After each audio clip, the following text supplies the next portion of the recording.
અને જેવી તિક્ત ક્ષીરવસ્તી આપે ને અઠવાડિયાની કે 15 દિવસની, આમ પેશન્ટના બધા જ સિમ્ટમ્સ જતા રહે.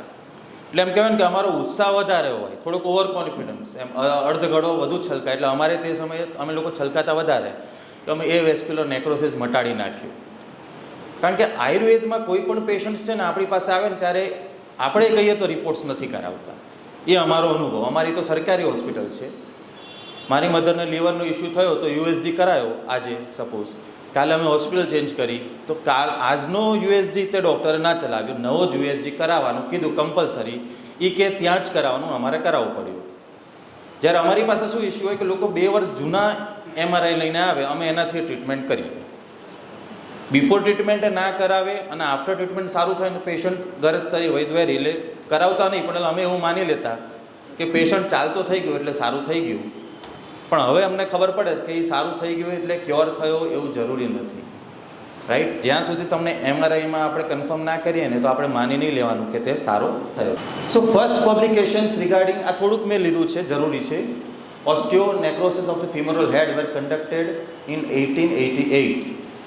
અને નીચેની લાઈન છે કે despite numerous studies that have been conducted during the years, the pathogenetic mechanism which is responsible for osteonecrosis of the femoral head still remains obscure. એટલે મેડિકલ સાયન્સ પાસે આટલી બધી ઇન્વેસ્ટિગેશન્સ હોવા છતાં પણ અત્યારે આપણે હાઇપોથિસિસ ઉપર જ ચાલીએ છીએ કે એ વેસ્ક્યુલર નેક્રોસિસમાં આવું થતું હશે, એમાં પણ એ લોકો શ્યોર નથી. તો આપણે તો ના જોઈએ. Of course Ayurveda is a complete science, પણ હું મારા વિદ્યાર્થીઓને ભણાવું એટલે કહું કે આચાર્ય ચરકે 2 ભૂલ કરી. એક તો એને કહ્યું કે વૈદ્ય સમૂહો નિસંશય નામ. વૈદ્ય સમૂહ જનરલી ભેગા થાય ને એટલે ઝઘડા જ કરતા હોય. અત્યાર સુધી મારો એવો અનુભવ હોય છે, એકબીજાની આપણે કાપતા હોય એટલે નિસંશય. બીજું કે ચરકે બધું સંક્ષિપ્તમાં આપ્યું છે. એને સમજી લીધું કે આપણે બધા બહુ જ હોશિયાર છીએ ને આપણે સમજી લેશું. એને કુશના 7 પ્રકાર બતાવ્યા પણ ટ્રીટમેન્ટ 7 પ્રકાર પ્રમાણે ના બતાવે, ટ્રીટમેન્ટ કોમન આપી દીધી. એને એવું માની લીધું કે આપણને આવડી જશે. એટલે એ ચરકની ભૂલ છે. એટલે મોડર્ન સાયન્સમાં આટલી ઇન્વેસ્ટિગેશન્સ હોવા છતાં પણ એની પેથોજેનેસિસ હજી 5-6 જે છે તે ઇમેજિન જ મીન્સ હાઇપોથેટિકલ વ્યૂ છે, કન્ફર્મ તો એ લોકો પણ નથી. તો આપણે આયુર્વેદમાં એને કન્ફર્મ કરવું એ એના કરતાં પણ અઘરું છે. એટલે જ્યારે આપણે ટ્રીટ કરીએ તો આપણે કોઈ એક વસ્તુ પકડીને નહીં ચાલવાનું. ઘણા બધા આપણો ઓપિનિયન હોઈ શકે છે. દરેક પેશન્ટ એનું જે પ્રેઝન્ટેશન છે એનું અલગ હશે. એટલે એ વેસ્ક્યુલર નેક્રોસિસની જ્યારે આપણે ટ્રીટમેન્ટ કરીએ ત્યારે આપણા મગજમાં એક વસ્તુ નહીં બેસવાની કે આ અસ્થિગત વ્યાધિ છે એટલે તિક્ત ક્ષીરબસ્તી આપવાની જ. દરેક વખતે ઠીક થાય એવું જરૂરી નથી. એના શું ફેક્ટર્સ છે આપણે થોડાક એમાં એક્ઝામિન કરવા પડશે. નેક્સ્ટ. સો આ એક પિક્ચર છે પોસ્ટ ઓપરેટિવ ફીમોરલ હેડનું. નેક્સ્ટ. યસ. સો કારણ શું છે? તો ઓફકોર્સ ઘણા બધા કેસીસ તો છે જ, પણ કોવિડ પછી, કોવિડના ફર્સ્ટ વેવ પછી અને સેકન્ડ વેવ પછી તો ઘણા બધા. મેં હમણાં જ એક ઇન્ટરવ્યૂમાં કહ્યું હતું કે છેલ્લા 20 વર્ષમાં મેં જેટલા AVNના પેશન્ટ નથી જોયા 2005 પછી, એના કરતાં 5 to 10 ટાઈમ્સ મોર છેલ્લા 6 મહિનામાં મારી પાસે પેશન્ટ્સ આવે છે. બધા જ પાસે આવતા હશે. અમારું ગવર્મેન્ટ છે એટલે વધારે આવે ને અત્યારે પણ 20 પેશન્ટ્સ અખંડ આનંદમાં એડમિટ છે, AVNના જ ટ્રીટમેન્ટ લઈ રહ્યા છે. અને દરેક પેશન્ટ્સમાં અમે થોડુંક ટ્રીટમેન્ટમાં વેરિએશન્સ આપીએ છીએ. So cause of the bone death and its treatment long કોવિડનું આ એક બહુ જ મોટું કોમ્પ્લિકેશન્સ છે. ફેબ્રુઆરી 28ના જ ન્યૂઝ છે. નેક્સ્ટ. આ પણ ન્યૂઝ છે કે after corona virus infection 30-year-old undergoes hip replacement surgery. એટલે જનરલી આ મિડ એજમાં થતું જ હોય છે, પણ કોવિડ પછી આના કેસીસ તો ખૂબ જ વધી ગયા છે. એટલે આપણા માટે કેમ આ ન્યૂઝ લીધું છે? કારણ કે અત્યારે પેશન્ટ્સ ઘણા બધા છે. આપણે આમાં રિઝલ્ટ પણ આપી શકીએ છીએ અને પૈસા પણ કમાવી શકીએ છીએ. અમે તો ગવર્મેન્ટમાં છે એટલે વાંધો ના આવે. પ્રાઇવેટમાં જરૂરી છે કે આપણે પૈસા પણ કમાવાના હોય. હમણાં જો ડૉક્ટર દેવાંગી જોગલના દવાખાને જઈને આવ્યો તો she is taking Ayurveda to next level. 10 થી 12 લોકોને ત્યાં જોબ ઓપોર્ચ્યુનિટીઝ ઊભી થાય છે. એટલું સરસ દવાખાનું છે. ઘણા બધા પ્રેક્ટિશનર્સ સારા છે. તો આપણે પણ જે એલોપેથી કોન્સેપ્ટ છે એવું રીતે કેમ ના કરી શકીએ? આપણી પાસે રિઝલ્ટ્સ છે, એમની પાસે ઇમરજન્સીને સર્જરીને તમે બાજુમાં મૂકી નાખો તો બાકીના જે નોન કોમ્યુનિકેબલ ડિઝીઝ હોય કે બીજા રોગ હોય તો 96% ડિઝીઝમાં ઇટિયોલોજી પણ નથી. આપણી પાસે તો નિદાન, લક્ષણ, સંપ્રાપ્તિ દરેક રોગની આપી છે. તો આપણી પાસે તો રિઝલ્ટ પણ છે. તો કેમ આપણે આ કેસીસમાં વર્ક ના કરી શકીએ? નેક્સ્ટ.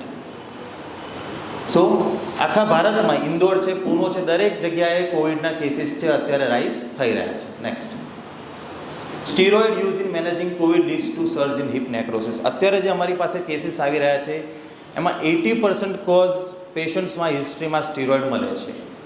એટલે એ વેસ્ક્યુલર નેક્રોસિસની જ્યારે આપણે ઇટિયોલોજી જોઈએ તો ઓફકોર્સ અમારા ડૉક્ટર સાથે ચર્ચા થતી હોય કે હજી પણ એની એક્ઝેક્ટ કોઝ તો અનનોન જ છે, મિસ્ટીરિયસ કોઝ છે, કેમ થાય છે ખબર નથી. પણ એના સિવાયના કોઝમાં એક તો ટ્રોમેટિક કોઝ જોવા મળે છે, અને ટ્રોમેટિક કોઝ પછીનું જો મોટું કોઝ હોય તો તે સ્ટીરોઇડ્સ છે. સો 80% પેશન્ટ એવા હતા કે જેને સ્ટીરોઇડ લીધેલી હતી, પણ 20% પેશન્ટ એવા પણ હતા કે જેને સ્ટીરોઇડ લીધી ન હતી. એટલે પોસ્ટ કોવિડ એવીએનમાં વધારો થાય છે. સ્ટીરોઇડ લો તો વધારાના ચાન્સીસ વધી જાય છે, અને સ્ટીરોઇડ નથી લીધી તો ઘણા બધા પેશન્ટ્સને હાર્ટ એટેક પણ આવતા હોય છે. તો જે કોઝથી હાર્ટ એટેક આવે છે એનું કોઝ છે એ કોઝથી આ પણ થઈ શકતું હોય છે, એવું મારું માનવું છે. ઓફકોર્સ એમાં ઇન્ફ્લેમેશન થતું હોય, ક્લોટિંગ થતું હોય, સામાન્ય ભાષામાં સ્રોતો અવરોધ થતો હોય તો કોઝ તેમાં હાર્ટ એટેક કરે, આમાં એવેસ્ક્યુલર નેક્રોસિસ કરે છે. નેક્સ્ટ, સો મોટા ભાગે એવું માનવામાં આવે છે કે હિપ જોઈન્ટ છે તે વેટ બેરિંગ જોઈન્ટ છે. એટલે મોસ્ટ ઓફ ધ કેસીસ જે આપણી પાસે આવે છે તે એ વેસ્ક્યુલર નેક્રોસિસ હિપ જોઈન્ટના જ આવે છે. હમણાં મારી પાસે એક છોકરી આવી 23 વર્ષની, તેને દરેક જોઈન્ટ્સમાં, હેન્ડના જોઈન્ટ્સ, લેગમાં, દરેકમાં એમાં એવીએન હતું, અને she was told to operate all the joints. એટલે એ છોકરી કે સર બધા જોઈન્ટ્સનું ઓપરેશન કઈ રીતે કરાવું? અને આ ડૉક્ટર્સમાં પણ કેવું છે કે પેશન્ટ જાય ને એટલે જે ડૉક્ટર હોય ને એ એનીપેથી શ્રેષ્ઠ. સપોઝ હું સીએમઈ અમારે થતા હોય એલોપેથીના, આમાં સીએમઈ અમે એટેન્ડ કરીએ એટલે યસ આપણી વચ્ચે આપણી યુનિવર્સિટીના વાઇસ ચાન્સેલર મુકુલભાઈ પટેલ અને એમાં ધર્મપત્ની મેઘાભાઈ ઉપસ્થિત છે. એમને આગળ આવવા માટે વિનંતી છે. સોરી ફોર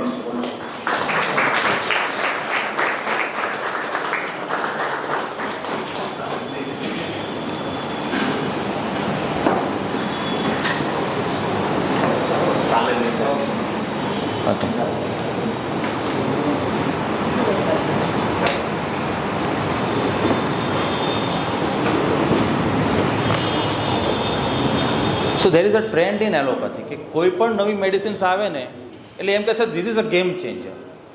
કોવિડમાં સ્ટાર્ટિંગમાં તો સ્ટીરોઇડ્સ આપ્યા અને રિઝલ્ટ મળ્યું, તે બધા ડૉક્ટર્સ કે this is a game changer. હવે કોવિડ ગયો, સ્ટીરોઇડ ફેલ્ડ.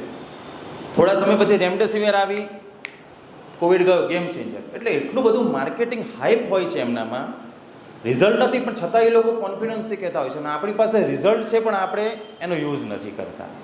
સારામાં સારા રિઝલ્ટ આપણા પાસે મળે છે. સો અપર આર્મમાં થશે, શોલ્ડર્સ, નીઝ, એન્કલ્સ, ફીમર, એ છોકરીને બધા જ જોઈન્ટ્સમાં એ વેસ્ક્યુલર નેક્રોસિસ ડેવલપ થયું હતું. She had the history of covid but she hadn't taken any steroids. એટલે સ્ટીરોઇડ વગર પણ આના કેસીસ અત્યારે જોવા મળી રહ્યા છે. Next, so it may be weeks or months before you notice the symptoms. સિમ્ટમ્સમાં ઘણા બધા પેશન્ટ્સને સિમ્ટમ્સ પ્રેઝન્ટ થતા જ નથી. એને પેઇન શરૂ થાય, ગેટમાં પ્રોબ્લેમ થાય, ત્યાં સુધી એને સ્ટેજ 2 કે સ્ટેજ 3માં એડવાન્સ થઈ જતું હોય છે.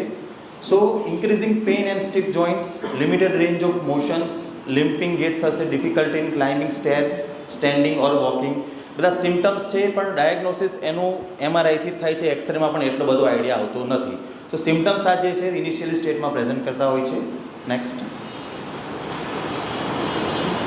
કોઝિસમાં ઓફકોર્સ અત્યારે કહ્યું કે સ્ટીરોઇડ્સ તો કોઝ છે જ, કોવિડ કોઝ છે, પણ apart from that osteoporosis, blood disorders such as sickle cell anaemia. Sickle cell એનિમિયાનું સાઉથ ગુજરાતમાં વિશેષ ઘણા બધા કેસીસ હોય છે. અગાઉ પિયુષભાઈ સાથે પણ અમે રિસર્ચ પ્રોજેક્ટમાં ચર્ચા કરતા હતા કે અહીંયા તમે સિકલ સેલ ઉપર પણ કામ કરી શકો છો. તો એની પેથોલોજી જે છે કે સિકલ સેલ છે એનું સિકલિંગ થવાને કારણે સ્રોતો અવરોધ થાય છે, એના કારણે જે બ્લડ સપ્લાય છે તે બોન્સને મળતું નથી, અને ultimately it leads to necrosis of the bone tissue. તો અહીંયા સાઉથ ગુજરાતમાં અને આ બાજુ મોડાસા સાઈડ સિકલ સેલના ઘણા બધા કેસીસ છે. અને આયુર્વેદમાં હું થેલેસેમિયા ઉપર કામ કરું છું, સિકલ સેલના પણ પેશન્ટ્સ અમારા આવે છે. તો પાંડુ રોગનું જે ચિકિત્સા છે તો ખાલી એકવાર વાત નીકળી છે, તત્ર પાંડવા આમય સ્નિગ્ધય તીક્ષ્ણય ઉર્ધ્વ અનુલોમી કહી ગઈ. ચિકિત્સા સૂત્ર એપ્લાય કરીએ તો સિકલ સેલમાં પણ ખૂબ જ સારા પરિણામ આપણને મળી શકે છે. નેક્સ્ટ, સો અત્યારના જે કેસીસ છે most probably due to steroids as I said. 30 to 40% of the 3 to 40% cases છે જેને સ્ટીરોઇડ આપ્યા છે તેમાં એવીએનનું કોમ્પ્લિકેશન્સ જોવા મળે છે. હવે સ્ટીરોઇડ્સ બે રીતે આપવામાં આવે છે. એક તો high dose for a laser period, તે લોકોમાં પણ આ કેસીસ જોવા મળે છે, અને બીજા બધામાં લો ડોઝ લાંબો સમય આપતા હોય તો even in those cases this complication is noted. Next. So basically થાય છે શું, એઝ આઈ સેડ કે શું પેથોલોજી છે, તો તેમાં પણ એક હાઇપોથેટિકલ વ્યૂ છે. હજી સુધી even till date they are not sure what is happening. પણ એક વસ્તુ તો આપણને ખબર છે કે સ્ટીરોઇડ્સ આપવાથી જે બ્લડ સપ્લાય છે તે હેમ્પર થશે. બ્લડ સપ્લાય હેમ્પર થવાથી બોન્સ જે છે તેને ન્યુટ્રિશન મળશે નહીં અને એનું નેક્રોસિસ થશે. There after fracture and collapse will take place અને અલ્ટિમેટલી આફ્ટર દેટ પેઇન જે છે તે પેશન્ટને થશે. Next please. સો 4 પ્રકારની જે સ્ટીરોઇડ્સ છે કઈ રીતે થાય છે, તો સ્ટીરોઇડ લાંબા સમય સુધી લેવાથી ઓસ્ટિયોબ્લાસ્ટ એટલે કે જે નવા બોન સેલ્સ બનવામાં મદદરૂપ થાય છે તે ઓસ્ટિયોબ્લાસ્ટ જે છે તે ઓછા થાય છે, તેનું પ્રોડક્શન ઘટી જાય છે. So this are the of course the assumption how steroids impair in this patient. સ્ટીરોઇડ્સથી એ વેસ્ક્યુલર નેક્રોસિસ કઈ રીતે થાય છે આ જાણવું એટલા માટે જરૂરી છે કારણ કે આપણને સંપ્રાપ્તિ ખબર હશે તો આપણે તેનું વિઘટન કરીશું. અધરવાઇઝ વોટ વિલ ડુ, આપણે તિક્તક્ષીર બસ્તી જ આપશું. હવામાં અંધારામાં આપણે તીર નથી ચલાવવાનું. આપણે કોઝિસ જે હશે એના પ્રમાણે ટ્રીટમેન્ટ આપણે નક્કી કરીશું. તો એક તો ઓસ્ટિયોબ્લાસ્ટ જે છે તેની સંખ્યા ઘટી જશે. ઓસ્ટિયોબ્લાસ્ટોજેનેસિસ એટલે નવા જે બોન સેલ્સ ફોર્મ થાય છે તે ઘટી જશે. બીજું ઓસ્ટિયોક્લાસ્ટની એક્શન વધી જશે કે જે જૂના બોન સેલ્સને રિઝોર્વ કરી નાખે છે તેની સંખ્યા વધી જશે. બ્લડ વેસલ્સ છે, હવે બ્લડ વેસલ્સ છે એનું એન્ડોથેલિયમ હોય છે અને એન્ડોથેલિયમમાં VEGF vascular endothelial factor, vascular endothelial growth factor એટલે કોઈ પણ જગ્યાએ આપણને વાગે ને તો બોડીનું એક નેચર હોય છે કે ત્યાં નવી blood cells blood vessels grow કરી નાખે.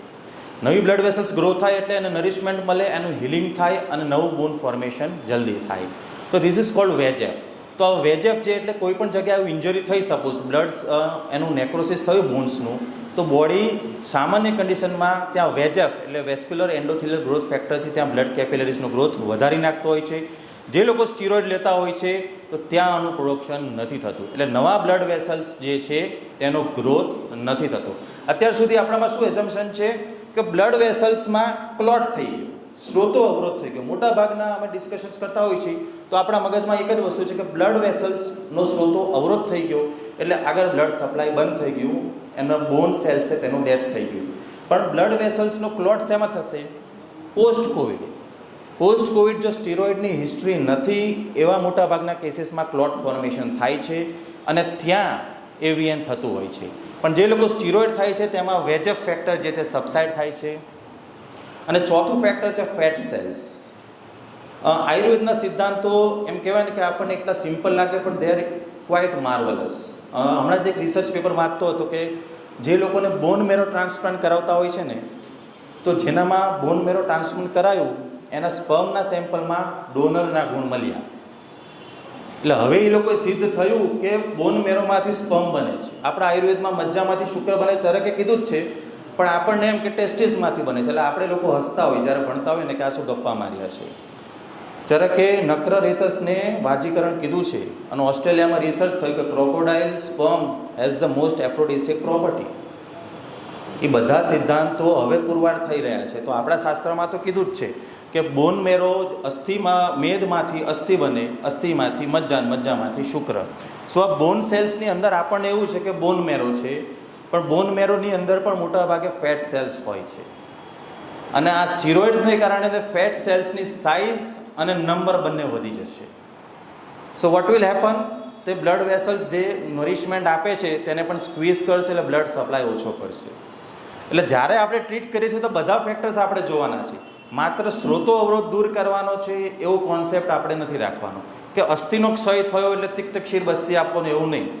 મને નથી ખબર કયું ફેક્ટર કામ કરે છે. So at present what I am doing, મારી પાસે જેટલા પણ પેશન્ટ આવે હું બધા જ ફેક્ટર્સની ટ્રીટમેન્ટ અત્યારે તો આપી દઉં છું.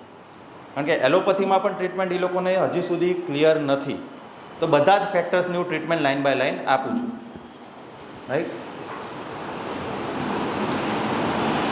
સો આ પણ ખૂબ અગત્યનું છે. The haemopoietic cells are most sensitive to low oxygen. એટલે જ્યારે પણ હિમોપોએટિક સેલ્સ કે જેમાંથી બ્લડ સેલ્સનું નિર્માણ થાય છે તેમાં ઓક્સિજન સપ્લાય ઓછો થાય, દે ડાય યુઝ્યુઅલી વિધિન 12 hours. એટલે 12 કલાકની અંદર બ્લડ સેલ્સનું ડેથ થાય છે. Experimental evidence suggests that osteocytes, osteoclasts, osteoblasts die within 12 to 48 hours and bone marrow fat cells die within 5 days. એટલે આ જાણવું ખૂબ જરૂરી છે કે જ્યારે બોન્સ છે તેને બ્લડ સપ્લાય ઓછું થયું એટલે પહેલાં તો હિમોપોએટિક સેલ્સનું ડેથ થશે, બ્લડ સપ્લાય ઓછું થશે અને એના 12 થી 48 કલાકમાં તે બોન સેલ્સ ડાય થશે અને છેલ્લે બોન મેરો ફેટ સેલ્સ છે 5 દિવસ પછી એનું ડેથ થશે. આ ખૂબ અગત્યનું છે ટ્રીટમેન્ટ કરવા માટે. અને જ્યારે ટ્રીટમેન્ટના રિઝલ્ટ મેળવીએ ને એટલે આ બધા કન્ડિશન્સ, આ બધું આપણું નોલેજ આપણી પાસે હોવું જોઈએ. Next yes. સો જનરલી કોઈ પણ જગ્યાએ આપણને ઇન્જરી થાય, ફ્રેક્ચર થાય તો આપણને બધાને ખબર છે કે સૌથી પહેલાં ત્યાં ઇન્ફ્લેમેશન થશે અને પછી બોન પ્રોડક્શન થશે અને પછી બોનનું રીમોડેલિંગ થશે. Next yes. સો ક્યારે પેશન્ટને ટ્રીટ કરવા, ક્યારે એન્ટરટેન કરવા, ક્યારે રિઝલ્ટ્સ ક્લેમ કરવા. એઝ આઈ સેડ કે અમે જ્યારે ભણતા તો અમે કહેતા હતા કે સારું થઈ ગયું. રિસન્ટલી અમારા કલીગ છે કોલોડા કોલેજમાં, તે લોકો પણ આના ઉપર ટ્રીટમેન્ટ કરતા હતા. મુસ્તાદી યાપન બસ્તી આપતા હતા અને આફ્ટર 1 વીક પેશન્ટ જે ચાલી નહોતું શકતું ચાલવા માંડ્યું અને દે ગોટ ક્વાઇટ હેપી. એટલે વોટ્સઅપ ગ્રુપમાં હું પણ શેર કરું છું, એ લોકોએ શેર કર્યું કે પેશન્ટ ચાલતું થઈ ગયું. સો આઈ વોઝ સરપ્રાઇઝડ, કારણ કે જ્યારે અમે ભણતા ત્યારે મસ્ક્યુલર ડિસ્ટ્રોફી પર અમે ઘણા બધા કેસીસ 2 વર્ષ સુધી હું ફોલોઅપ લઉં પેશન્ટના. અને મારા પીજી સ્ટુડન્ટ્સે મજા પાડ્યું, એનું ગોવર્સ નેગેટિવ થઈ ગયું. એટલે નેહા જોશી કરીને એક સ્ટુડન્ટ હતી, સર મસ્ક્યુલર ડિસ્ટ્રોફી ઠીક હો ગયા. એ ઠીક નથી થવાનું. ગોવર્સ નેગેટિવ થશે, તમે બંધ કરશો એટલે પાછું પેશન્ટનું એઝ ઇટ ઇઝ કન્ડિશન આવી જવાની છે. સો મુસ્તાદી યાપન બસ્તી આપી, પેશન્ટ ચાલવા માંડ્યું એટલે દે આર ક્વાઇટ એક્સાઇટેડ કે એવીએન અઠવાડિયા તો આપણને મુસ્તાદી યાપનથી રિઝલ્ટ મળ્યું છે. હવે આપણે ખાલી એક જનરલ નોલેજ છે કે ફ્રેક્ચર થાય ને તો it tax 2 to 3 months to heal. અને હિપ બોનનું ફ્રેક્ચર થાય ને તો 4 થી 6 મહિના હિપ નોર્મલ કન્ડિશન છે. પેશન્ટને કંઈ સ્ટીરોઇડની હિસ્ટ્રી નથી, કોવિડ નથી, તો પણ એને 4 થી 6 મહિના હિપ બોન ફ્રેક્ચર થતાં હીલ થાય છે. તો અઠવાડિયામાં એવીએન તો ઠીક નથી જ થવાનું. And after 2 months when they carried out the MRI, પેશન્ટનું સ્ટેજ 2 હતું એ સ્ટેજ 3 થઈ ગયું હતું, એડવાન્સ થઈ ગયું હતું. એટલે પેશન્ટને સિમ્ટોમેટિક રાહત હતી એ તો મળવાની જ છે.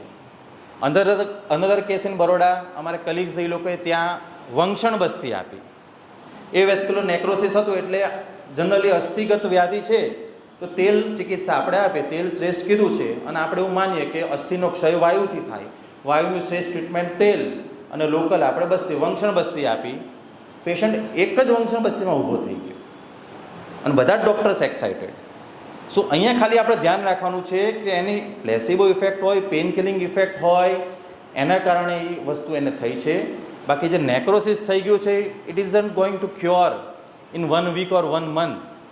એટલીસ્ટ તમારે 6 months ટ્રીટમેન્ટ આપશો પછી તમે રિપીટ કરાવો એમારે, ત્યારે તમને રિઝલ્ટ મળશે. કારણ કે નોર્મલ કન્ડિશન જ્યારે ફ્રેક્ચર થાય છે ને હિપ બોનમાં કે જ્યાં વેસ્ક્યુલારિટી છે ત્યાં 4 થી 6 મહિના થાય છે. અહીંયા તો વેસ્ક્યુલારિટી પણ નથી. તમારે પહેલાં શું કરવાનું છે? પહેલાં તો વેસ્ક્યુલારિટી ચાલુ કરવાની છે, પછી જે નેક્રોસ ટિશ્યુને રિસોર્બ કરવાનો છે, નવા બોન સેલ્સને પછી વધે ત્યાં તમે અસ્થિ ધાતુનું વિચારી શકો છો. ફેટ સેલ્સ ઉપર વિચારવાનું છે. એટલે આપણે મલ્ટી લેવલ થિંકિંગ છે ને સામાન્ય ફિઝિયોલોજીનું પણ આપણે બેઝિક રાખવાનું કે 4 થી 6 મહિના થશે. એક પેશન્ટમાં મેં 2.5 મહિનામાં MRI કરાયો તો સ્ટેજ 3 માંથી સ્ટેજ 2માં 2.5 મહિના થયા છે. પણ ધેર આફ્ટર આઈ ડિસાઇડેડ કે એક તો MRI કોસ્ટલી હોય છે ને બીજું કે રેડિયેશન ઇફેક્ટ હોય છે, એટલે 4 થી 6 મહિના સિવાય MRI કરાવવો સજેસ્ટેબલ નથી. એટલે હું પણ નથી કરાવતો, કારણ કે પેશન્ટ ઓલરેડી કોવિડમાં ઘણા બધા MRI કરાવીને આવ્યા હોય છે. So it is not advisable. So અત્યારે 20 પેશન્ટ છે પણ બધા પેશન્ટમાં after completion of 6 months I will carry out MRI. હવે પેશન્ટ્સ MRI કરાવે છે મારા કહેવાથી. અત્યારે હવે આપણે એવી પોઝિશન બનાવી છે કે મ્યુકરમાં પણ અમે 3 વખત કહીએ MRI તોય પેશન્ટ કરાવે છે. એની પહેલાં જરૂર હોય તો પણ નહોતા કરાવતા, પણ અત્યારે આયુર્વેદની એટલી વેલ્યુ થઈ છે એટલે હવે આપણા કહેવાથી પેશન્ટ્સ તમે જે પણ રિપોર્ટ્સ કરાવો તે કરાવે છે. So in all the patients I will carry out MRI but after 4 to 6 months. Previous slide. So આ કેસમાં ઓફકોર્સ એક્સરે તો બધાને જોતા આવે જ છે. આ પ્રોસેસમાં ત્યાં આગળ આની હાઇટ જોઈ લેવાની છે. આ બાજુ નોર્મલ સાઇડ છે, ઓલી બાજુ આ ગ્રેડ 4નો AVN છે. સો ટ્રોકેન્ટર છે, ગ્રેટર ટ્રોકેન્ટર, એની લાઈન જુઓ અને ત્યાં આગળ જુઓ, that side has gone up, આ બાજુ નીચેનું છે. આ ગ્રેડ 4માં શું થશે, એનું ફીમરનું હેડ છે આખું નેક્રોસ થઈ ગયું છે, એટલે અંદર થઈ ગયું છે, ફ્લેટ થઈ ગયું છે, એ બાજુનો પગ ઉપર થઈ ગયો, એટલે એના પગની હાઈટે ઘટી જશે. એટલે હવે ઓલરેડી ફીમરનું હેડ ક્રેશ થઈ ગયું છે, એટલે આવામાં આપણે બહુ ક્લેમ નહીં કરવાના કે હું ગ્રેડ 4ને પણ રિવર્સિબલ કરી દઈશ. જેનું હેડ ઓકે છે, શેપ બરાબર છે, વચ્ચેથી તમને બ્લેક સ્પોટ્સ દેખાય છે નેક્રોસિસનું, ત્યાં તમે નવા બોન સેલ્સ ગ્રો કરશો તો એનું એકદમ રીમોડેલિંગ બરાબર થઈ જશે. આમાં હવે આપણે તિક્તક્ષીર બસ્તી આપીએ તો એનો ઓફકોર્સ નવા બોન સેલ્સ ગ્રો થશે, પણ એ જ શેપમાં થશે એવું જરૂરી નથી. એટલે આમાં તમે ઓપરેશનને લગભગ 4 થી 6 વર્ષમાં પાછું રિપીટ કરાવવું પડતું હોય છે. હું આ લેક્ચર્સ પ્રિપેર કરતો હતો, એટલે સર્જન્સ હોય ને તમને ઓપરેશન કરાવવાનું જ કહેશે. બીજા ડૉક્ટર્સ જે છે એ રીગ્રો થેરાપી, એમાં જૂના સેલ્સ કાઢી નાખશે અને સ્ટેમ સેલ્સ, બોન સેલ્સ નાખશે. એ એમ કહેશે કે ઓપરેશન, એમાં વેબસાઇટમાં લખ્યું છે આયુર્વેદ હોમિયોપેથીથી પેઇન કિલિંગ ઇફેક્ટ મળશે, ઓપરેશન 400 મહિને કરાવવું પડશે, અમારી થેરાપી આ. એટલે બધા જ ખોટા છે છતાંય જાહેરાત કરે છે, આપણે તો સાચા છીએ. સો આપણે તો ડેફિનેટલી કરવાનું જ છે. એટલે ગ્રેડ 4માં તમારે મોટા ક્લેમ નહીં કરવાના કે અમે ઓપરેશન એવોઇડ કરીશું. પેશન્ટને ગાઈડ કરવાનું કે જો અમે કરીશું ટ્રીટમેન્ટ, પણ નોર્મલ એની હાઇટ થઈ જશે એવું નહીં. જ્યાં સુધી એનો શેપ બહારથી ઓકે છે, તમે અંદરથી જે એનું પોરોસિસ છે, જે સેલ્સ ડેડ થઈ ગયા છે, ત્યાં ટ્રીટમેન્ટ અમને મળી જ છે.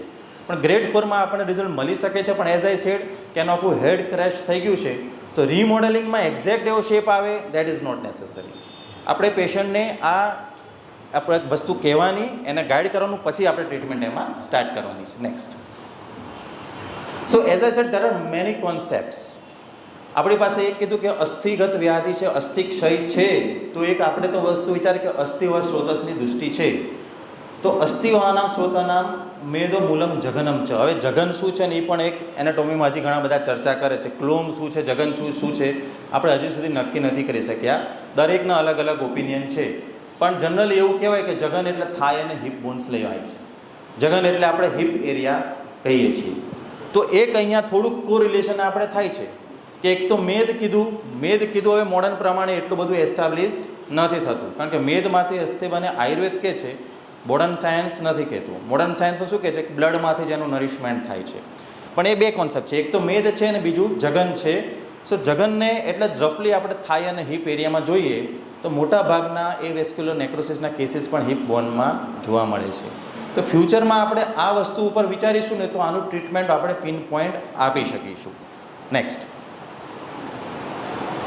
હવે અગાઉ મેં કીધું કે મોડર્ન સાયન્સમાં મેદમાંથી અસ્થિ બને એવું નથી કીધું, પણ આ સ્લાઇડમાં તમે જોશો ને, bone marrow fat cell comprises the largest population of cell in the bone marrow cavity, and currently the bone marrow fat is unanimously considered to be the third largest fat deposit after subcutaneous fat and visceral fat. Modern science કહેતો છે જ કે અસ્થિની અંદર પણ fat રહેલું છે, અને આ જે ફેટ છે bone marrow fat, it is the third largest deposit of fat. અને હજી નીચે વાંચશો ને, bone marrow fat acts as a metabolically active organ and plays an active role in energy storage, endocrine function and bone metabolism. એટલે આપણા શાસ્ત્રમાં કીધું કે મેદમાંથી અસ્થિ બને. હવે આ લોકો પણ એવું તો કહે જ છે કે bone marrow fat plays an important role in bone metabolism. તો અહીંયા વસ્તુ આપણે વિચારવાની કે જે લોકોમાં સ્ટીરોઇડની હિસ્ટ્રી છે કે નથી. અમેરિકામાં દર વર્ષે 10 થી 20,000 AVNના કેસીસ આવે છે, નવા કેસીસ આવે છે. Cause is unknown. સો એક તો વસ્તુ આપણે વિચારી શકીએ કે અસ્થિવહ સ્રોતસના મૂળમાં કઈ અસર થતી હશે, અને મૂળની વસ્તુ વિચારીએ તો જ્યારે આપણે તેની ટ્રીટમેન્ટ કરીએ છીએ તો નવા જે ઓસ્ટિયોબ્લાસ્ટ છે તે નથી બનતા. હવે એ બનાવવા હોય તો આપણા શાસ્ત્રમાં શું કીધું છે, મેદ ધાતુ અગ્નિને વધારવાની. Allopathy is saying the same thing now. Bone મેટાબોલિઝમમાં બોન મેરો ફેટ જે છે તેનો અગત્યનો રોલ છે. તો અહીંયા આપણે મેદ ધાતુ અગ્નિની ઔષધ આપીશું ને તો પણ આપણને પરિણામ મળશે. કઈ ઔષધો એ આપણે નક્કી કરવાનું છે, બરાબર. હું મારી રીતે આપું, આઈ મે બી રાઈટ, આઈ મે બી રોંગ, એ મારા વિચારથી હું સપોઝ મેદ હર ગુગળ આપું, તમે તમારી રીતે બીજી પણ ઔષધિ આપી શકો છો. પણ મેદવહ સ્રોતસની આપણે અગ્નિ વધારીએ તો પણ એનું મેદ ધાતુ અગ્નિ વધશે તો શું થશે, એના પછીની ધાતુનું પ્રોડક્શન વધશે, તો બોન સેલ્સ જે છે તેનો ગ્રોથ વધશે. તો આ કોન્સેપ્ટ પર આપણે વિચારવું જોઈએ કે મેદ ધાતુની અગ્નિ આપણે વધારવાની છે. કંઈ ના આપે તો સિમ્પલ આરોગ્યવર્ધિની કોઈ આપી છે એ વેસ્ક્યુલર નેક્રોસિસમાં ઓકે, મારા ગુરુ છે હરેશ વ્યાસ સાહેબ, એમને ઘણા બધા કેસીસ આરોગ્યવર્ધિનીથી એ વેસ્ક્યુલર નેક્રોસિસના મટાડ્યા છે, પંચકર્મ વગર પણ, અને રિઝલ્ટ મળે છે. મેદ ધાતુ ઉપર એમને કામ કર્યું છે, કારણ કે મેદમાંથી આ એક કોન્સેપ્ટ છે. આપણે આ જ કોન્સેપ્ટને પકડી રાખીશું એવું નથી, કારણ કે આપણી પાસે પેશન્ટ કઈ કન્ડિશન્સ પ્રેઝન્ટ કરે છે ને એ આપણને નથી ખબર. એ સ્ટીરોઇડ લઈને આવ્યું હશે તો એઝ આઈ સેડ કે નવા બ્લડ વેસલ્સનો ગ્રોથ પણ આપણે કરવાનો છે, રાઈટ. થોડુંક ડિટેલમાં જઉં છું, કારણ કે મેદમાંથી અસ્થિ બની હશે, પણ અસ્થિને પોષણ કોણ આપે છે? તે તો બ્લડ વેસલ્સ જ આપે છે, રસ ધાતુ જ આપે છે. એટલે આપણે મેદમાંથી અસ્થિ ધાતુ વધારવાની ટ્રીટમેન્ટ પણ કરવાની છે. સાથે સાથે અહીંયા નરિશમેન્ટ આપણે વિચાર્યું કે બ્લડ સપ્લાય બંધ થઈ ગયું તો હિમોટોપોએટિક સેલ્સ એક દિવસમાં મરી જશે, એટલે બ્લડ સપ્લાયને પણ આપણે ચાલુ કરવાનું છે. મેદમાંથી અસ્તુ વધારવાની ટ્રીટમેન્ટ પણ આપણે કરવાની છે. સાથે સાથે આપણે તિક્તક્ષીર બસ્તી પણ આપીશું, અને સાથે સાથે આપણે લેખન થેરાપી. સપોઝ કોઈના કોવિડ પછી ક્લોટ થઈ ગયું છે તો ત્યાં આપણે લેખન થેરાપી વિચાર્યું છે. બ્લડ ક્લોટ થઈ ગયું તો હમણાં જ ચર્ચા કરતા હતા કે કોઈ કીધું કપોત વિસ્ટા, અમારા સાહેબ જોડે એક ગ્રુપ છે એમાં ડિસ્કસ થયું કે કપોત વિસ્ટા આપ્યો તો તે પણ આપી શકાય. લેખન થેરેપીમાં આપણી પાસે તામ્રભસ્મ એ શ્રેષ્ઠ, આમાં one of the best medicine. તામ્રમાં લેખન પ્રોપર્ટી પણ છે અને એન્જિયોજેનેસિસ એ ગુણ પણ રહેલું છે. નવી બ્લડ વેસલ્સ ગ્રો કરવાનો ગુણ પણ તામ્રભસ્મમાં રહેલું છે. એટલે આરોગ્યવર્ધિનીમાં તો આવી જ જાય છે. અપાર્ટ ફ્રોમ દેટ તમે એક્સ્ટ્રા પણ તામ્રભસ્મ એના પ્રિસ્ક્રાઇબ ડોઝમાં તમે આપી શકો છો. અને bone marrow adipocytes as a component of the bone marrow environment influence haematopoiesis. એટલે આ જે બોન મેરો એડિપોસાઇટ્સ છે, ફેટ સેલ્સ છે, તો બ્લડ વેસલ્સ હિમેટોપોએસિસ બ્લડ સેલ્સ ગ્રોથમાં પણ મદદરૂપ થાય છે. એટલે સૌથી વધારે ભાર આપણે અહીંયા મેદ ધાતુ ઉપર પણ આપવું જોઈએ વાઇલ ટ્રીટિંગ એ વેસ્ક્યુલર નેક્રોસિસ. નેક્સ્ટ બીજો કોન્સેપ્ટ એવો છે કે અસ્થિ મજ્જાગત વાત. ઘણા બધા કહું તુંડે મતી ભિન્ના, હું કંઈક વિચારતો બીજા લોકો અલગ વિચારતો, મેં બધા કોન્સેપ્ટ આમાં સમાવેશ કર્યા છે. સો અસ્થિગત વાત પણ ઘણા બધા કહેતા હોય છે, ઘણા લોકો અસ્થિ ક્ષય કહેતા હોય છે, તે પણ કોન્સેપ્ટ રહેલો છે. સો અસ્થિ મજ્જાગત વાતમાં ચરકે વાતવ્યાધિમાં જે સિમ્ટમ્સ આપ્યા છે, ભેદો અસ્થિ પરવણામ સંધિશૂલ માસ બલક્ષય. તો અહીંયા જે માસ બલક્ષય છે તે આપણે રિસ્પેક્ટિવલી મજ્જાગત વાત સાથે કોરિલેટ કરી શકીએ, અને ભેદો અસ્થિ પરવણામ સંધિશૂલમ અસ્થિગત વાત સાથે કોરિલેટ કરી શકીએ છીએ. સો વેન વાત is વિટિએટેડ located in the bones and marrow, it leads to splitting pain of the bones and joints. તો એક કોન્સેપ્ટ એવો છે કે અસ્થિ મજ્જાગત વાત સાથે પણ આપણે કોરિલેટ કરી શકીએ. તો આમાં બાહ્ય અને આભ્યંતર સ્નેહપાન ટ્રીટમેન્ટ આપ્યું છે. અસ્થિ મજ્જાગત વાતનું ચિકિત્સા સૂત્ર છે બાહ્ય અને આભ્યંતર સ્નેહપાન, તો તે પણ તમે આપી શકો છો, right. Next third one is શિરાગત વાત. આપણે જોયું કે બ્લડ વેસલ્સમાં નવી બ્લડ વેસલ્સ ગ્રો થતી નથી. બ્લડ વેસલ્સ જે છે તે આઈધર બ્લોક થઈ જશે, ડાયલ્યુટ થઈ જાય છે, અથવા એમ કહેવાય કે બ્લડ વેસલ્સ જે છે તેને એમાં થ્રોમ્બોસિસ થઈ જાય છે. સો શિરાહ મંદ રૂપ શોફ શુષ્યતિ સ્પંદતે તથા સુપ્ત તનુ મહત્ય. શિરા આઈધર તનુ થઈ જશે, નાની થઈ જશે, અથવા મોટી. એટલે એન્યુરિઝમ આપણે કહી દઈએ તો મોટું થઈ ગયું, અને નાનું થઈ ગયું તો બ્લડ વેસલ્સ બ્લોક થઈ ગયું. તો શિરાગત વાતનો પણ કોન્સેપ્ટ આમાં લાગુ પડશે, કારણ કે જે પેથોજેનેસિસ થાય છે ને એ ક્વાઇટ કોમ્પ્લિકેટેડ, સ્તંભને આની સાથે કોરિલેટ કરે છે. એટલે હું એકચ્યુઅલી બહુ જ એગ્રી નથી થતો, પણ ઘણા કોન્સેપ્ટ વૈદોનો કોન્સેપ્ટ એવો હોય છે કે ઉરુસ્તંભને પણ આપે લઈએ. સો એનું સિમ્ટમ્સ છે જંગો ઉરુગ્લાની નિરત્યર્થ ષષ્ઠ દાહ વેદના, એટલે excessive fatting of the calf muscles and thighs. Of course initial સ્ટેજમાં આમાં નથી મળતું, પણ એ વેસ્ક્યુલર નેક્રોસિસમાં જે મળે છે that is constant pain with slight burning sensation, pain in feet on stepping on the ground, આ મળે છે. બાકી ઇનસેન્સિટિવિટી ટુ કોલ્ડ ટચ એવા કોઈ સિમ્ટમ્સ મળતા નથી. એટલે કોન્સેપ્ટ આપણે કહેવાય કે દરેક વૈદના કોન્સેપ્ટ આમાં રાખ્યા છે. આનાથી પણ ઘણા લોકો આમાં મેદથી કફથી વાત આવૃત થઈ જાય છે ઉરુસ્તંભમાં, એવું એમાં સંપ્રાપ્તિ છે. પણ આને પણ આપણે લઈએ તો સિમ્ટમ્સ વાઇઝ એટલું બધું આની સાથે કોરિલેટ થતું નથી. નેક્સ્ટ, અને એનું પ્રોગ્નોસિસ જોઈએ કે if the patient develops burning sensation, pricking pain and tremors, આવા બધા કોઈ કોમ્પ્લિકેશન્સ એ વેસ્ક્યુલર નેક્રોસિસમાં જોવા મળતા નથી. પણ ઘણા બધા વૈદો આને ઉરુસ્તંભ સાથે પણ કોરિલેટ કરતા હોય છે. Next please.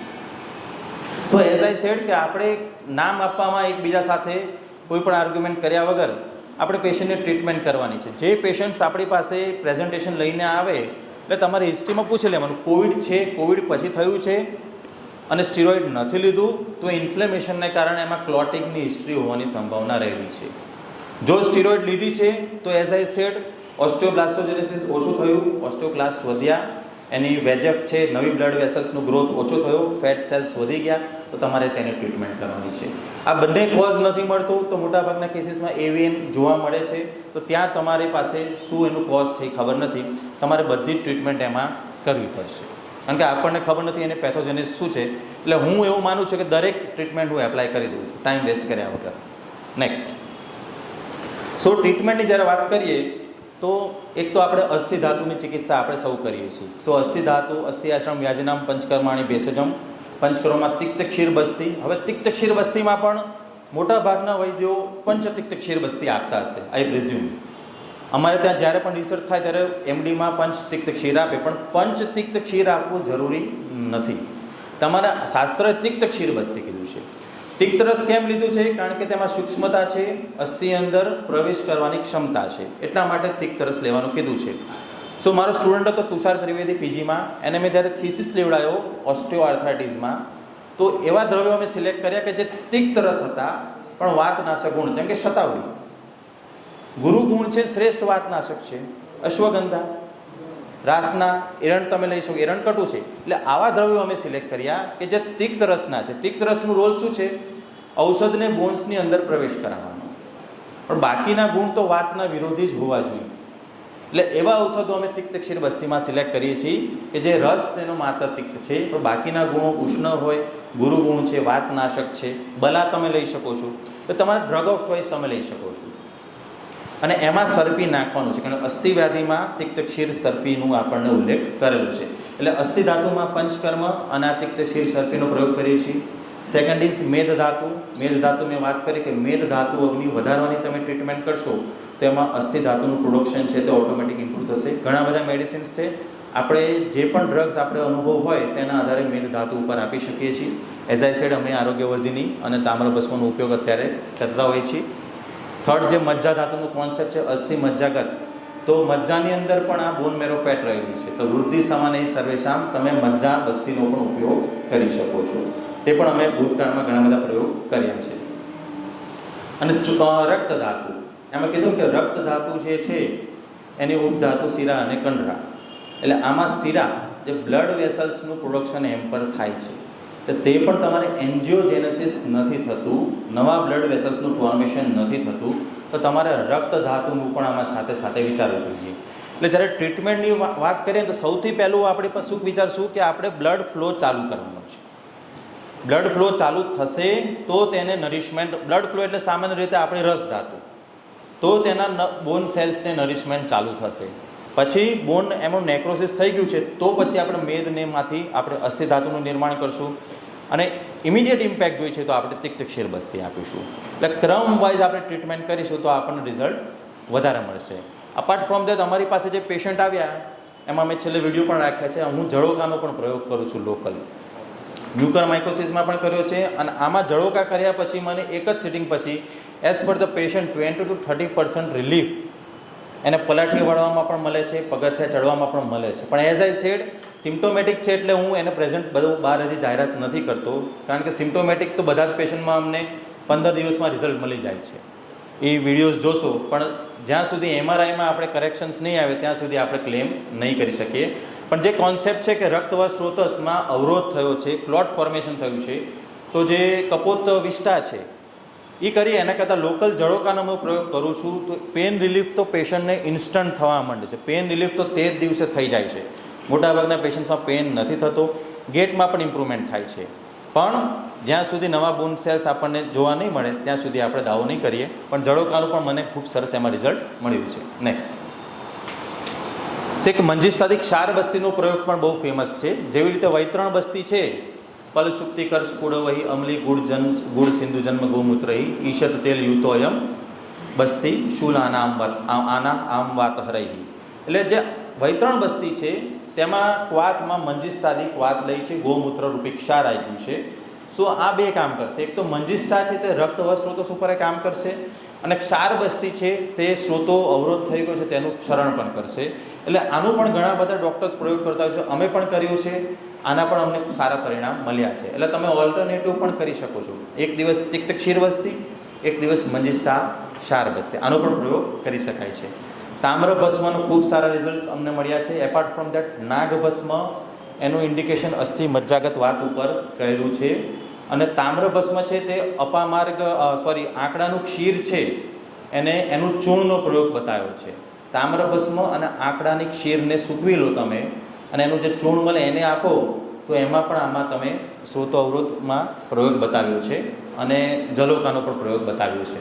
સો આ બધી ટ્રીટમેન્ટ કમ્બાઈન આપીએ છીએ ત્યારે આપણને રિઝલ્ટ ખૂબ સારા મળે છે. નેક્સ્ટ ક્લિક કરો, ડબલ ક્લિક.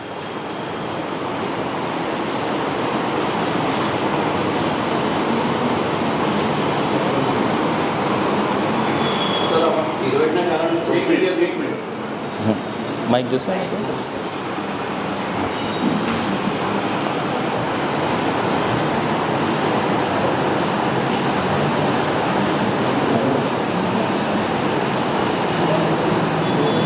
અને પછી એમાં હશે. નેક્સ્ટ કરજો.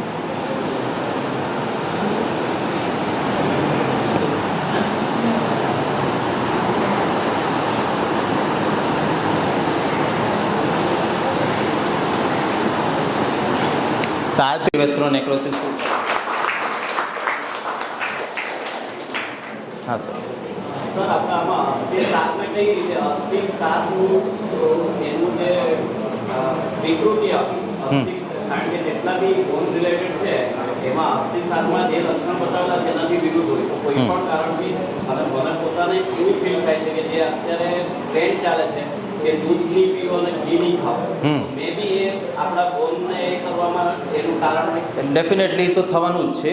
એમાં અસ્થિનું જે નરિશમેન્ટ છે એનાથી થવાનું જ છે. દૂધ અને ઘી તો ડેફિનેટલી બીજા પણ ઓસ્ટિયો આર્થરાઇટિસના પેશન્ટ્સ વધે જ છે એટલે એ તો કરવાનું જ છે. પણ તેમ છતાંય સમ મિસ્ટીરિયસ થિંગ એમ કીધું કે જગનનો કોન્સેપ્ટ પણ આપણે વિચારવો જોઈએ. કારણ કે હિપ બોન્સમાં જ એક તો છે કે હિપ વેટ બેરિંગ જોઈન્ટ્સ છે પણ એક જ આર્ગ્યુમેન્ટ થઈ છે કે વેટ બેરિંગ જોઈન્ટ છે એટલે એ વેસ્ક્યુલર નેક્રોસિસ થાય જરૂરી નથી. પણ મોટાભાગે હિપ બોનમાં જ થાય છે કારણ કે એનું પણ મૂળ જે છે તે ત્યાં રહેલું છે એટલે એના ઉપર પણ આપણે ફ્યુચરમાં વિચારવું પડે.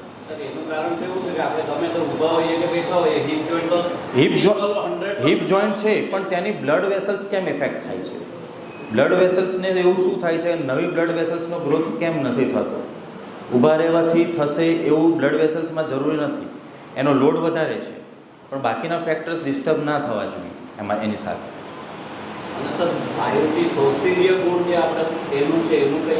એટલે જો ઓસ્ટિયોપોરોસિસ છે ને તેમાં કોન્સેપ્ટ છે જ કે વાયુથી સૌસૂર્ય થાય, વાયુનો વૃક્ષ ગુણ વધે છે એટલા માટે ત્યાં આપણે બસ્તીનો કોન્સેપ્ટ છે જ, તેલનો પ્રયોગ કરીએ છીએ.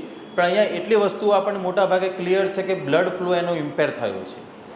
અહીંયા મોટાભાગના ડૉક્ટર્સ એક વાત તો એગ્રી થાય જ છે, જો ટ્રોમા થયું તો થવાનું છે, ટ્રોમા નથી થયું તો બ્લડ ફ્લો એનો ઇમ્પોર થયો છે, આઈધર એમાં ક્લોટ થયું છે અથવા નવા બ્લડ વેસલ્સ નથી થયા.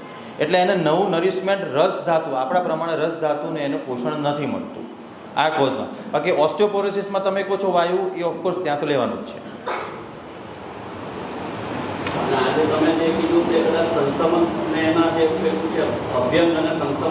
એ અસ્થિ મજ્જાગત વાતનો ટ્રીટમેન્ટ છે, બાહ્ય આભ્યંતર સ્નેહપાન તે પણ કરી શકાય છે.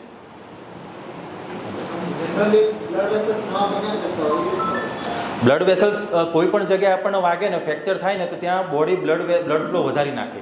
એક સિમ્પલ જીમનો કોન્સેપ્ટ છે. જીમમાં આપણે ડમ્બલ કરીએ તો એકચ્યુઅલી શું કરીએ છીએ, આપણા થ્રેશોલ્ડથી આપણે વધારે વજન ઉચકશું એટલે આપણા મસલ્સ ટેર થશે.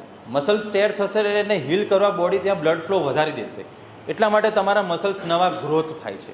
એટલે કોઈ પણ જગ્યાએ ઇન્જરી થશે ત્યાં બોડી બ્લડ ફ્લો વધારી દેશે. અહીંયા બોડી બ્લડ ફ્લો વધારી શકતું નથી, બ્લડ ફ્લો એનો આગળ જતો નથી એટલે એના બોન સેલ્સ છે તે નેક્રોસ થઈ જાય છે. એટલે વેજએફ જે છે વેસ્ક્યુલર એન્ડોથેલિયલ ગ્રોથ ફેક્ટર તે અહીંયા ઇમ્પેર થાય છે. એટલે એની તમે એના માટે આપણે રક્તની ઉપધાતુ શીરા અને કંડરા એની ટ્રીટમેન્ટ આપણે વિચારીએ. એટલે જો તમે એકવાર બ્લડ ફ્લો ચાલુ થઈ જશે ને એટલે નરિશમેન્ટ પાછું તો શરૂ થઈ જ જશે. ફ્રેક્ચર થયું છે તો નવા ફ્રેક્ચર એની હીલ થવાનું જ છે. આ સિમ્પલ કોન્સેપ્ટ છે. ઓસ્ટિયોમાં કેવું છે રીમોડેલિંગ, ઓસ્ટિયોબ્લાસ્ટોજેનેસિસ ઓસ્ટિયોક્લાસ્ટોજેનેસિસ આ શરૂ જ રહેશે. એટલે નેક્રોસ થઈ ગયું છે ત્યાં પણ નવું સેલ્સ તો થઈ શકશે. તમારે ચેનલ જે છે ફ્લોનો એ ચાલુ કરવું પડે. એટલે ચેનલ આઈધર રસ ધાતુ જે બ્લડ ફ્લો ચાલુ કરશો તો પણ થશે, મેદમાંથી અસ્થિનું કન્વર્ઝન કરશો તો પણ થશે. વધે તો એ ફેટ ઓછો થવા ફેટ સેલ્સ વધે છે ને એની અગ્નિ વધારો, ફેટ ઓછું કર્યા કરતાં પણ મેદ ધાતુ અગ્નિ વધારો તો મેદમાંથી અસ્થિ બનશે. મેદ ઓછું કરવાથી એ પ્રોબ્લેમ કમ્પ્લીટ સોલ્વ નથી થવાનો, મેદમાંથી અસ્થિ બનતું નથી. એટલા માટે સર તમે દૂધપાક કીધું. હા, અને શાસ્ત્રકારોએ શું કીધું, આ ધાતુ અગ્નિ બતાવ્યું પણ એના ઉપર કયા ઔષધ કામ કરે છે એ નથી બતાવ્યું. ખાલી જ્વરના ચેપ્ટરમાં ધાતુ પ્રમાણે આપ્યું છે પણ એ દરેક જગ્યાએ એપ્લાય થાય એવું જરૂરી નથી. એટલે કયા ધાતુ અગ્નિ માટે કયું ઔષધ છે ને એ બહુ એવા રેફરન્સ આપણને ક્લિયર કટ નથી મળતા. એટલે મેદ ધાતુ ઉપર કામ કરે ને એવા ઔષધો આપણે પ્લાન કરવા પડે. એટલે એમ કહું છું કે અમે જે પેશન્ટ જોયા છે આરોગ્યવધીની તામ્રભસ્મના પંચકર્મ વગર પણ રિઝલ્ટ જોયા છે અને એમાં MRIમાં પણ ચેન્જીસ આવ્યા છે. એટલે બીજા પણ ઔષધો તમે આમાં આપી શકો છો. અગ્નિકર્મ પેઇન કિલિંગ ઇફેક્ટ તમને આપશે. જો અગ્નિકર્મ બે કોન્સેપ્ટ છે, ટ્રીટમેન્ટ માટે આપો છો કે મેનેજમેન્ટ માટે આપો છો. પેન રિલીવર માટે ટેમ્પરરી મોટા ભાગે જ્યાં આપો છો ત્યાં પેઇન રિલીફ થાય છે પણ થશે શું, પેઇન રિલીફ થશે ને એટલે પેશન્ટ એનું વર્ક વધારી નાખશે એટલે પાછું એનો ત્યાં ડેમેજ વધારે થશે. કોઈ પણ જોઈન્ટ્સમાં એવું થાય છે કે અગ્નિકર્મથી પેશન્ટ ચાલવા માંડે પછી એનો ઓલરેડી ઘસારો સ્પોન્ડિલોસિસ હોય એમાં વધારો થશે, પેશન્ટ આરામ નહીં કરે. અને ફ્રેક્ચર ત્યારે હીલ થાય છે કે જ્યારે તમે 6 મહિનાના આરામ આપો છો. આમાં તો પેશન્ટ ચાલશે એટલું જલ્દી હિલિંગ નહીં થાય. એટલે અગ્નિકર્મ કરો પેઇન કિલિંગ માટે ચાલશે પણ પછી શું છે, પેશન્ટ એની એક્ટિવિટીઝ વધારી નાખે છે. મેં કહ્યું કે જાનું બસ્તી કરવાથી પણ પેશન્ટ ઊભો થઈ ગયો હતો એક જ દિવસની, પણ એ ટ્રીટમેન્ટ નથી. આઈધર પ્લેસિબો ઇફેક્ટ હોય અથવા વાત સમન એટલું બધું પણ એક દિવસમાં થાય એવું થોડુંક ડાયજેસ્ટ કરવું અઘરું છે પણ મટી જાય એવું જરૂરી નથી. સર આની સાથે વાત કરતા યસ, વાતરક્ત રહી ગયો. અમે અમૃતાદિ તેલનું અમે નસ્ય પણ અમે આપીએ છીએ. અમૃતાદિ તેલનો રેફરન્સ છે બસ્તી, પાન અને નસ્ય વાતરક્તમાં. હવે નસ્યનો શું રોલ હશે હું આપું છું, કેમ રિઝલ્ટ મળે ના મળે એ અલગની વસ્તુ છે પણ શાસ્ત્રકે વાતરક્તમાં નસ્ય આપવાનું કહ્યું છે. એટલે આપણને થોડુંક અઘરું લાગે ને કે વાતરક્તમાં નસ્ય શું કામ, બસ્તી કામ કરે, વિરેચન કરે તો નસ્ય કઈ રીતે કામ કરે. સો વાતરક્ત આપણને ખબર છે કે ગ્રુપ ઓફ ડિઝીઝીસ છે. ગાઉટ પણ આવી જાય, રેનોલ્ડ્સ ડિઝીઝ પણ આવી જાય, ઘણા બધા ડિઝીઝ આવી જાય છે. આ પણ આવી શકે છે. કારણ કે રેનોલ્ડ્સ ડિઝીઝમાં શું થશે, તમારી કેપિલરીઝ નેરો થશે, બ્લડ સપ્લાય ઓછું થયું, અહીંયા બ્લુઇશ તમારો હાથ થઈ જશે. સો તમારી પેથોજેનેસિસ મોરો લાઈક આમાં પણ થાય જ છે, બ્લડ વેસલ્સ નેરો થવાની જ છે. એટલે બની શકે નસ્ય નવા ગ્રોથ ફેક્ટર ઉપર કામ કરતું હોય એવું, કારણ કે ચરકે નસ્ય કીધું છે. સર મે બી કે મજ્જા છે એટલે બ્રેનના આપણા વ્હાઇટ મેટર અને ગ્રે મેટર પર ઇફેક્ટ કરતું હોય નસ્યનું. કરી શકે. એટલે એમાં જે વાતવ્યાધિ ચિકિત્સામાં દસમૂળ મજ્જા સ્નેહનો પણ પ્રયોગ અમે કરીએ છીએ. અને દસમૂળ મજ્જા સ્નેહનો હું દરેક ટ્રીટમેન્ટ આપું છું એમાં યોગનું સિલેક્શન રોગ અધિકાર જોઉં છું. નીચે ફલશ્રુતિ હોય ને એના ઉપરથી ડિસાઇડ કરું છું. સો એનું ઇન્ડિકેશનમાં દસમૂળ મજ્જા સ્નેહમાં અસ્થિગત વાત, શિરાગત વાત બંને આપ્યું છે, બંનેમાં કામ કરે છે. સો એટલે અમે દરેક પેશન્ટ્સમાં અલગ અલગ ટ્રીટમેન્ટ અત્યારે ટ્રાય કરીએ છીએ અને ઓબ્ઝર્વેશન કરીએ છીએ કે શેમાં રિઝલ્ટ વધારે મળે છે. હજી 3-4 મહિના પછી અમને આઉટકમ થોડુંક ક્લિયર થશે એમાં. પણ વાતવ્યાધિ ચિકિત્સા, વાતરક્ત ચિકિત્સા તેની ટ્રીટમેન્ટ પણ આપણે આપી શકીએ છીએ. આ વાતરક્ત છે એવું આપણે નથી કહેતા પણ એની ટ્રીટમેન્ટ આમાં લાગુ પડે છે, વાતરક્તની અને વાતવ્યાધિની પણ લાગુ પડે છે. કારણ કે ઘણા બધા યોગની ફલશ્રુતિ વાંચશો ને તો આની સાથે કોરિલેટ થાય છે એમાં. વિશ ફોર્મેશન પેથોજેનેસિસ ક્લિયર થાય તો ફ્યુચરમાં ગણી શકીએ. એટલે આ સ્ટીરોઇડના કોઝમાં થઈ શકે પણ એઝ આઈ સેડ કે બીજી સ્ટીરોઇડ વગર પણ 10 થી 20 હજાર યુએસમાં, આપણી પાસે શું ડેટા એટલો ઓથેન્ટિક નથી હોતો પણ યુએસમાં સ્ટીરોઇડ વગર પણ આટલા બધા કેસીસ દર વર્ષે આવે છે અને મિડલ એજમાં થાય છે. યસ, તો એવા કેસમાં છે ને આપણે પહેલાં વિરેચન પણ આપી દેવું જોઈએ. ઓકે, એમાં ડેફિનેટલી આપી શકીએ. અને નાગભસ્મ કીધું, અસ્થિ મજ્જાગત વાતમાં એનું પણ ઇન્ડિકેશન છે, તે પણ તમે આપી શકો છો. જો જલોકાના મ્યુકરમાં તો મેં એક પેશન્ટમાં લગભગ 40 સિટિંગ કર્યા હતા. એટલે વાત છે અઠવાડિયે 2 વાર પણ કરું છું. આમાં અમે અઠવાડિયે 1 વાર અમે કરતા હોઈએ છીએ. અને એવું કંઈ પેનિક શાસ્ત્રમાં અઠવાડિયે 1 વાર કરવાનું કીધું છે. પણ જેવી કન્ડિશન એવું તમે કરી શકો છો. કારણ કે એક જળોકા એક સિટિંગમાં 10 થી 15 સીસી માંડ રક્ત પીવાની છે. એટલે એવો રક્ત આપણે બ્લડ ડોનેટ કરીએ તો 350 સીસી આપતા હોય છે. આમાં તમે 10 જળો લગાવો ને તો એનું 50 થી 100 સીસી મેક્સિમમ થાય. આપણે લગાવતા નથી હોતા, અમે 5 થી 6 લગાવતા હોઈએ છીએ. એટલે જળોકા લગાવો તો એવું કંઈ પેનિક થવાની જરૂર નથી કે પેશન્ટ ફેન્ટ થઈ હશે કે કશું થતું નથી પેશન્ટને. એટલે અઠવાડિયે આમાં અમે જળોકા રાખતા હોઈએ છીએ.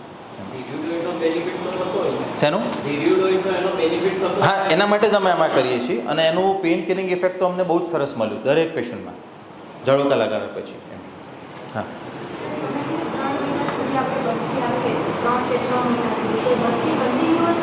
ના 3 થી 6 મહિના આપણે ટ્રીટમેન્ટ કરવાની છે, ઓવરઓલ ટ્રીટમેન્ટ કરવાની છે. બસ્તી જો કર્મ બસ્તી અમે મેક્સિમમ 30 બસ્તી એક સાથે આપીએ છીએ. શાસ્ત્રમાં મેક્સિમમ કર્મ બસ્તીનું રેફરન્સ છે 30 દિવસ આપો, પછી 2 મહિનાનો ગેપ રાખો, પછી પાછો તમે કોર્સ કરી શકો છો એમાં.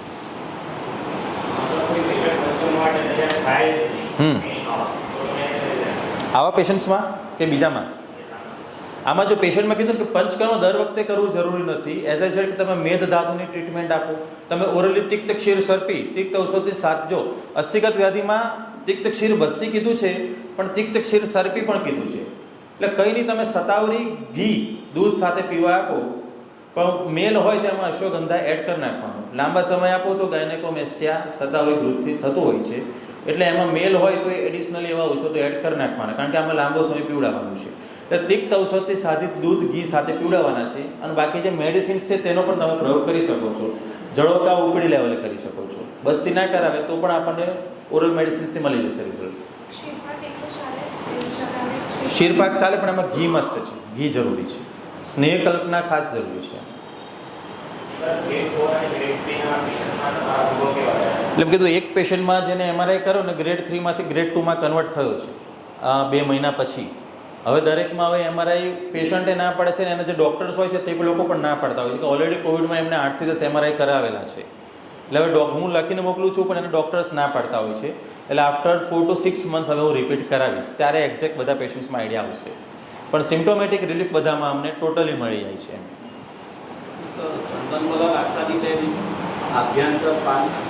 ક્ષયમાં હું આમાં મેં નથી કર્યો, પણ હા,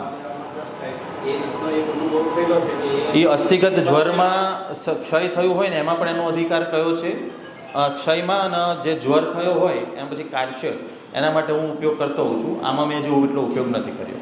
ઓકે,